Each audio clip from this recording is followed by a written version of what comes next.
Well, hello there, gunfighters.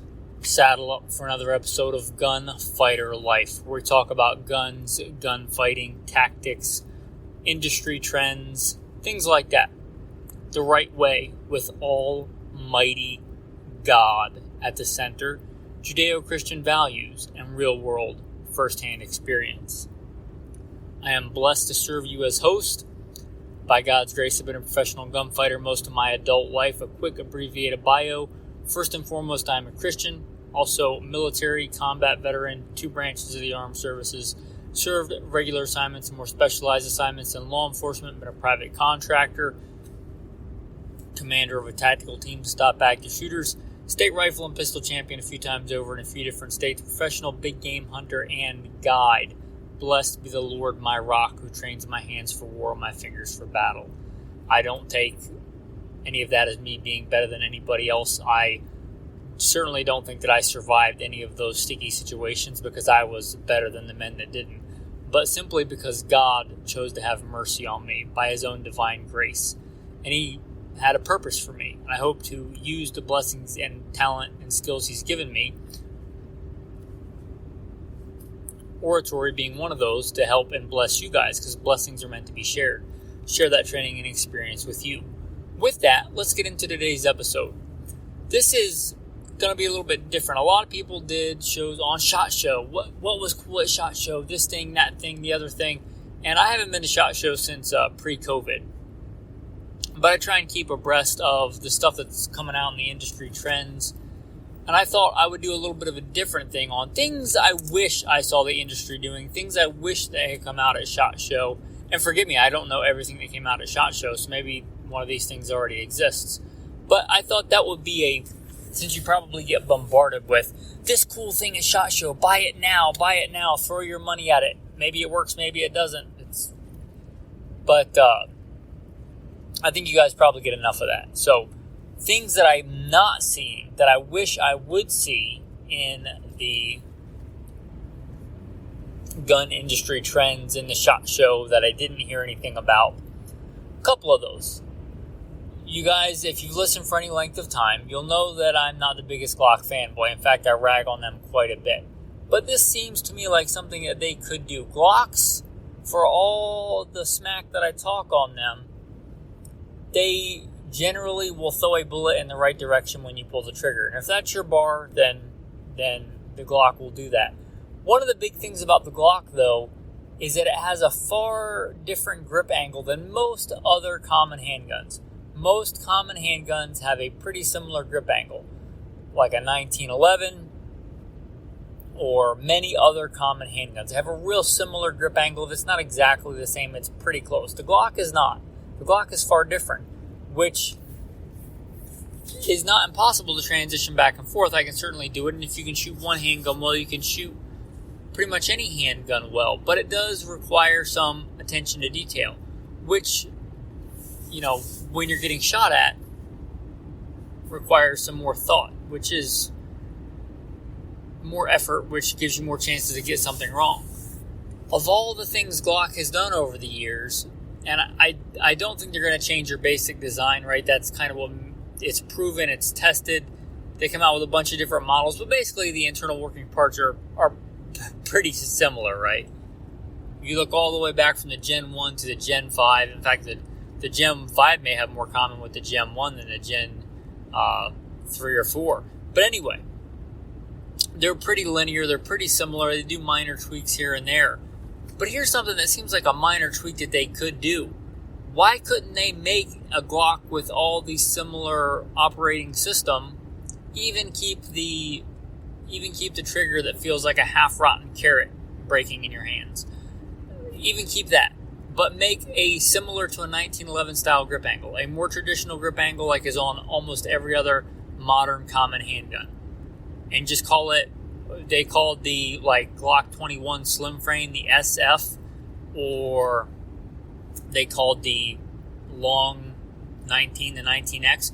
Why couldn't they make one and call it like the 17A or the 19A for angle, and give it just a regular grip angle, so that people that want to shoot Glocks but don't want to marry and walk down the aisle with a Glock, but want to easily transition, or just it points more naturally for, I think, most people. Why couldn't they just make a Glock with a different grip angle? Seems to me like a pretty minor thing. And of course, the Glock fanboys that have just drank the Glock Kool-Aid and Glock is the best and Glock perfection, they're going to want the traditional Glock. And that's fine, there's plenty of those. But for the people that might want a Glock in certain situations, but want the regular grip angle, so there's more continuity of training. There's less effort to transition back and forth. Seems to me like that would be something that Glock could do if they wanted to do it. And seems to me like a pretty easy thing. I mean, it's a polymer frame. I would imagine, and I'm not an engineer, but I would think that it would be a pretty easy thing to do. On that note, on the 1911 grip angle, how about just 1911s? There are a ton of 1911s on the market, and it astounds me when they come out with a new 1911 and it's not cut for an optic. There are actually very few 1911s cut for an optic. The Staccatos, they're really high up there on price. I think they're worth it, but you're talking a 2011. There's the Kimber that just came out like a carry model, but where are all the just government-sized 1911s in 9mm and 45 just straight cut for an RMR with suppressor height sights? Not for a suppressor, just so you can co-witness. And you could come out with a couple of different optics cuts. I like direct mounts, but you could come out with a plate. That's okay too. But I prefer a direct mount. Why can't you have a Delta Point mount, a Trijicon RMR mount? I had a P226 direct cut for an RMR for like $100 and something, I think. Why couldn't Colt, a really good, and that's my number one recommendation for a 1911, even in 2024, like a Gold Cup or a Combat Elite, why don't they just come out with an optics cut version, right? Why don't they come out with a Colt Combat Elite with a direct RMR cut? It seems like with all the machine tooling that they have, if you could do a one-off for $100 or $120, certainly you could do a couple of thousand of them for much cheaper and offer it for an extra $100 to $200. It kind of seems like a no-brainer, and I know that you can do it because people do. So I don't know why, like Colt and especially Ruger, those are my like two top choices for you if you're looking for a 1911. By the way, in 2024, I would advise you not going with some cheap Turkish import by Muslims that want to cut Christians' heads off. If you're looking for political correctness, that ain't on this show. But I would encourage you to, my two number one recommendations, you may get something else. If you're looking for a traditional single stack 1911, Colt or Ruger. But why don't they have a model, direct mount for an RMR, direct mount for a, again, Delta Point, or even a mini optic if that's what you want? Or, you know, what would be really cool would be like a lightweight Commander with a smaller optics footprint. Just cut directly into the slide with suppressor height sights so you can co-witness. It seems to me like that should be a thing, right? Like, why is that not a thing? On that note, the revolvers. How is it that the only revolver that I'm aware of that comes really with an optic mounted on it is Taurus? I get it. They were the first one. I give them credit. Taurus does a lot of cool, innovative stuff. But that was a while ago they came out with that. Why hasn't Smith & Wesson come out with an optics-ready, or several optics-ready models, especially like a J-frame with a small optic, or a full to mid-size K-frame, you know, or something like an N-frame revolver with an optic.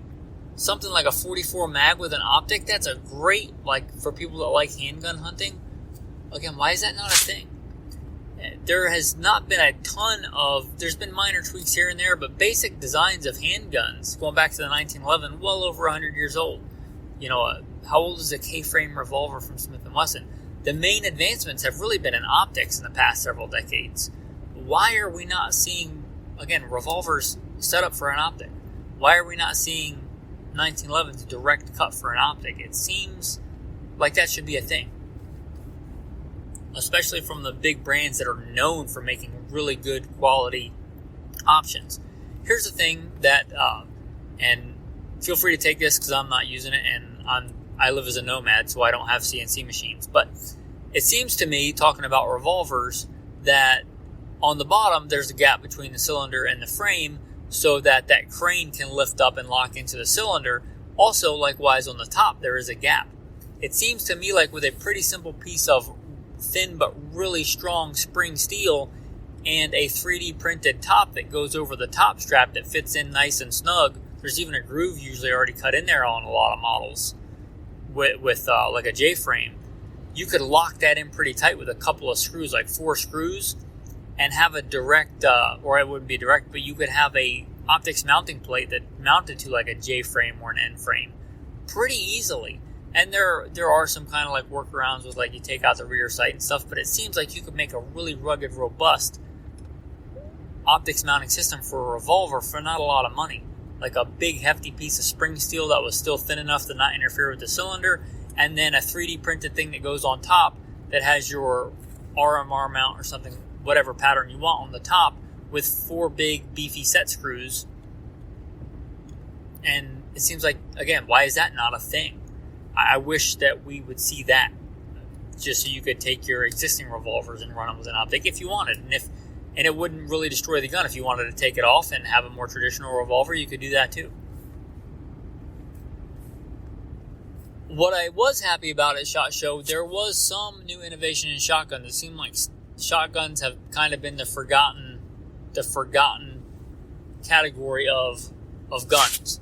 Everybody wants cool ARs, and ARs have been on the rise for the past, since the assault weapons ban expired, really. Tons of companies making ARs, more than I could think of. If I tried, probably for the rest of the drive, I would forget several out. I would leave several out. There's a ton of ARs. There's a ton of 1911s. There's a ton of, so many polymer striker-fired handguns, and the minutia of this one so much better because it's got this little teeny minor difference. Where's the shotgun innovation? We saw some this year. The direct, Mossberg especially. Mossberg has kind of become the king of the pump shotgun in the past couple of years. It used to be a big debate between the Remington 870.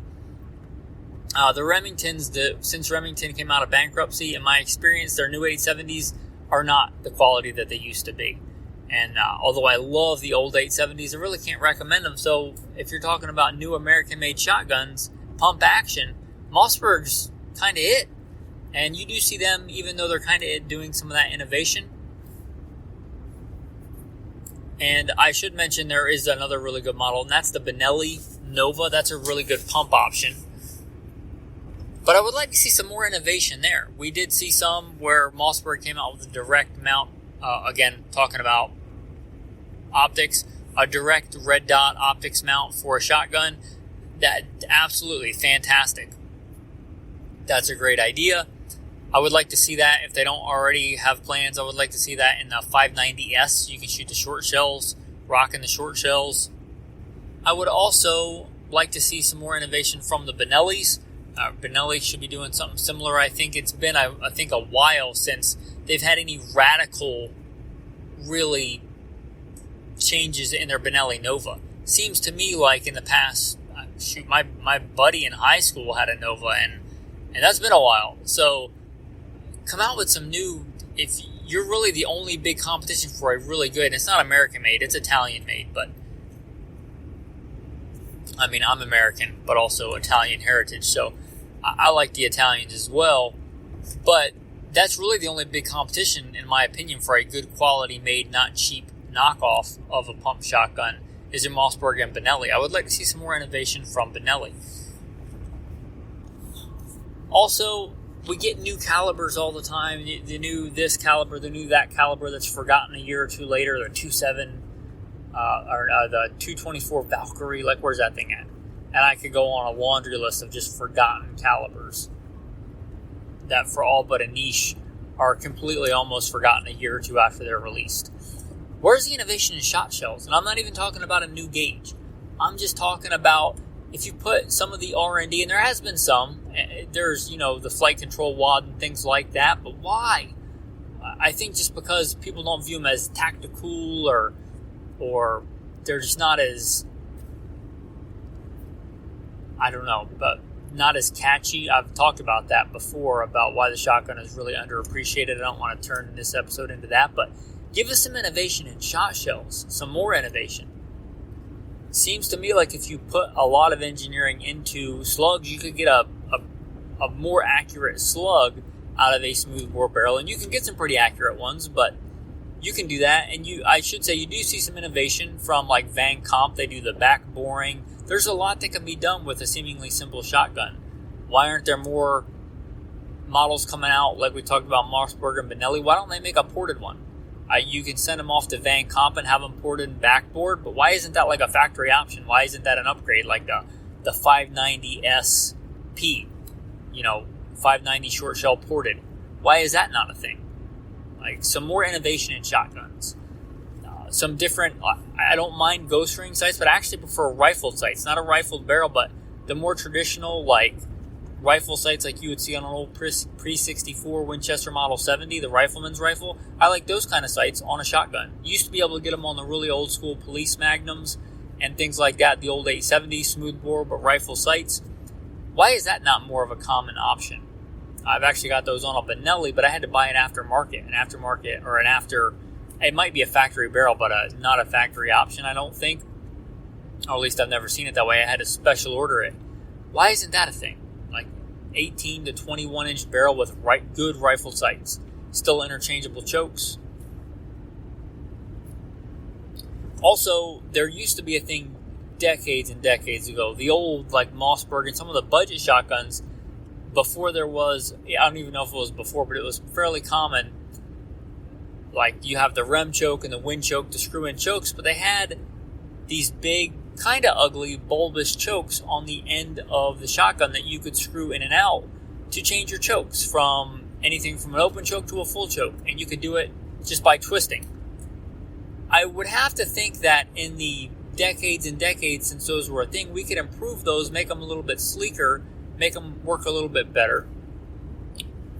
Is it just because they want you to spend more money buying a bunch of different chokes? Is that like the end game, where if you just had one choke that you could just turn and change the pattern on? It seems to me like that should be a thing, that you could get that option if you wanted. You could still get the rem choke or the wind choke or the Benelli choke or the Mossberg choke system. Those are decent, and that should still be an option. But why is there not an option with just a user changeable screw back and forth adjustable gaugeable choke system, right? Like that was a thing. Well, why isn't that a thing? Like why isn't that, even if not everybody wants it, even if some people just want like a 590A1 with just a regular smoothbore non-restricted barrel, you think they'd have an option where you could adjust the choke on the fly. I kind of like that as a guy that likes to go out and go hunting, and if there's different things in season, like I was recently out hunting, there was turkey in season, there was pheasant in season, there was quail in season, and if I'm going exploring, reconnoitering a new area, I don't want the same choke for quail over my dog as I want for turkey, and it's legal to hunt turkey with a dog in Idaho in the fall. It's like, why can't I just on the fly adjust the choke? That would be really nice. I can change out the shells, and I could in the field change out the choke, but it'd be a lot more convenient if I could just screw it in and out. Why I would like to see that in the industry. I would like to see, there was a little bit of innovation in shotguns this year, but I would like to see a lot more. Talking about, I've been less than impressed with the newer 870s.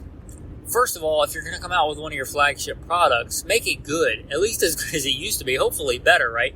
But where's the innovation? You're coming out of bankruptcy and you're making a product that you've made your flagship, and you're making it, in my opinion, of less quality than it used to be. I don't. One, I would say make it, first of all, just make it good. Make it so it actually works. I mean, it's a gun that you had and worked well for decades and decades and decades. It seems like you could make it work again. But then also some innovation. Some of the things aforementioned, right? Have models that come out that are ported. Have models that come out with several different sighting options. more than just a ghost ring on your tactical models, an event rib, and a bead, but some different things. At least to have an intriguing thing of why would I pick this over the Mossberg. I would like to see that. And I would also, well, I'll leave that on the table because I'm not an engineer. Maybe that's harder to do than I'm thinking. We did see, and I will mention all those things I wish that I had seen. I was really excited to see that Palmetto State Armory was theoretically had the potential to offer a shotgun, and I guess they have a bunch of stuff in R&D, and they may or may not decide to make that. But that seemed like a good idea. They call it the 570, so I assume an amalgamation of an 870 and a 500. They said it takes 870 furniture, which is a smart idea. There's a lot of it out there. When I looked at the action just at a glance, it appeared to be a 500 action. It appeared to look like a 500 bolt inside there. It appeared to look like a 500 lifter in there. I don't know what, if any, parts would interchange. I reckon a lot of those patents are expired, and the Mossberg pattern is proven. One thing I don't, and I think it's my truck gun. It's riding by me right now. I like the Mossberg 590, especially the 590S. Hopefully they make that model shoot the short shells as well. But here's one thing that I wish if they're coming out with this to Palmetto State Armory, I hope that it's a steel receiver and not an aluminum receiver. I like a steel receiver on the shotgun. I just think it helps with the way that the shotgun recoils. If they both run well, I actually prefer the shootability of an 870. But it has to work, right? If it jams all the time, it kind of defeats the purpose. So I hope that they come out with it in a steel receiver, or at least a steel receiver option instead of just an aluminum receiver.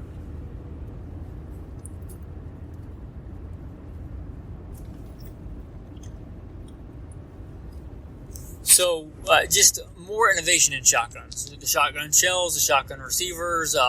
If you're coming out with a new model, have it shoot short shells. That seems like the way of the future. Short shells have a lot of merit. I don't want them for every situation, but short shells are kind of one of the very few big innovations in shotguns, I think, in the past, however long ago they came out. I want to say decade, but they may have predated that. Why? And also, why are there no short shells for the 20 gauge? I literally took my only 20 gauge to the store to sell it, because with the short shells, what's the point, right? Why would I run the 20 gauge when I could just do everything with the 12 gauge if I want to go big, and if I want to go small on lighter weight of ammo, which is one of the big appeals to the 20 gauge, then I just run the short shells. And the short shells, for whatever reason, just pattern really well out of my shotgun. Now, granted, the 20 gauge is a little bit lighter as far as the gun goes, but as far as the weight of the ammo goes, the 20 gauge shells are bigger and bulkier than a 12 gauge short shell. So, why has it been so many years and still no 20 gauge short shells? Seems to me like, again, that should be a thing. And I think I've mentioned it before, guns I wish they would make, and Ruger makes a lot of really good stuff, and they make a lot of really good affordable stuff. They're a really good, what I would call blue collar gun guys kind of company. I like Ruger. All manufacturers make certain guns that have issues, but I think in general their quality control is pretty good, especially with all the different models they put out. I would like to see Ruger come back out with a Deerfield carbine. If you don't know, that's a 44 Magnum, semi-automatic, but traditional. Think of it like a beefy Ruger 1022, but in 44 Magnum. They used to make that gun. I would love to see that gun again. I would also like to see it again in stainless, because just always stainless for me if you can. Stainless, and then I would also like to see the same thing in a 357 Magnum. If you can do it in 44, you should be easy, not that hard to scale it down to 357 Magnum. With the same kind of rotary magazine. They do make, for those of you that don't know, they do make the 44 and 357-77, which is similar, but it's a bolt action. They used to make a semi-auto. Seems to me like that would be a cool thing to re-release in 2024, or however long it takes to re-release it. But the Deerfield carbine in stainless, especially because it's made for a brush hunting, putting meat on the table gun, make it a couple of different models, make a polymer stock, make a more traditional walnut stock or a laminated stock, make it 357, make it stainless. That, I think, would be pretty neat. And that's probably a good place to end it. Those are just things that I would like to see that I haven't seen out of, or trends that I would like to see. Anyway, with that, I appreciate you listening. I'm on a long road trip across country to see my wife. She is predisposed back east, so I'm driving east. I'm somewhere in North Dakota. I appreciate all you guys that step up and support on Patreon. I really do. If you enjoy this content, this was mostly a fun episode, but if you enjoy the show in general, you enjoy, the style of the show, the content and the amount of content that is put out, right? This is what I do. This is my job. And the Bible says, you shall not muzzle the ox while it treads out the grain, and a laborer is worthy of his wages. Jesus said that. And this is what I'm doing. And I don't do this show mostly to help me. I do it to help you guys. But if you want to help support the show, consider becoming a patron. Anyway, with that, should be a Patreon link in the show notes. I'll give you the tactical tip of the day. If you, talking about being on road trips, if you can't do it safely with a real gun or with a gun unloaded with dummy rounds, or don't have a range where you can do this, perhaps you can do it somewhere with a what we call in the industry a blue gun. It may be blue, it may be red. Basically just a polymer copy of your handgun that doesn't function. It's just there. And practice as quick as you can getting out of your car while drawing your handgun, so that you're out of your car and your handgun is drawn. That's a pretty good, legit, real-world skill, right? May not be backflips, John Wick style with one hand, whatever he does, but it's a real-world, down-and-dirty, nitty-gritty. There's a good chance of possible scenarios. You're going to have to get out of your car quickly. You may have to get out of your car while drawing a gun. You may have to draw your gun while in your car, on that note. So you may want to practice that stuff again. If you don't feel comfortable doing it with your actual gun, do it with a blue gun, a dummy gun. But consider training that, because that is a actual scenario. For shooting inside a vehicle, you may look into like the center axis relock, the car technique, especially one-handed shooting positions and things like that. But especially practice getting out of your car and drawing your gun quickly. You don't have to practice doing it quickly at first, but practice doing it smoothly and then get faster. And then practice drawing your gun and deploying it inside a vehicle. Even if it's a dummy gun, practice getting a sight picture. Practice drawing your gun and getting a sight picture inside your vehicle. That's your tactical tip of the day. Real world, nitty gritty, real world stuff. With that, the tactical verse of the day. There are so many beautiful psalms. There are just a magnitude. There's just so many, 140 something, 145 if I remember correctly. There's a lot of psalms. I may not have that number exactly right, but there are a lot of psalms, and many of them are beautiful. This is just one portion of one of the psalms. Cause me to know the way in which I should walk. Teach me to do your will, for you are my God. Talk about a simple, powerful, just fraction of a psalm. Cause me to know the way in which I should walk. How often in life do we just seem lost or feel lost? Or how many people in life really are lost and they don't know what they should be doing? What a great thing to pray, right? David was a man after God's own heart. Cause me to know the way in which I should walk, right? Because if you're a Christian, you should want to be on the right path. You should want to be walking on the path that God has for you. Cause me to know the way in which I should walk. Teach me to do your will, for you are my God. It's a beautiful, that's just one part of one song. Anyway, something to think about. Thanks for listening, and have a blessed day.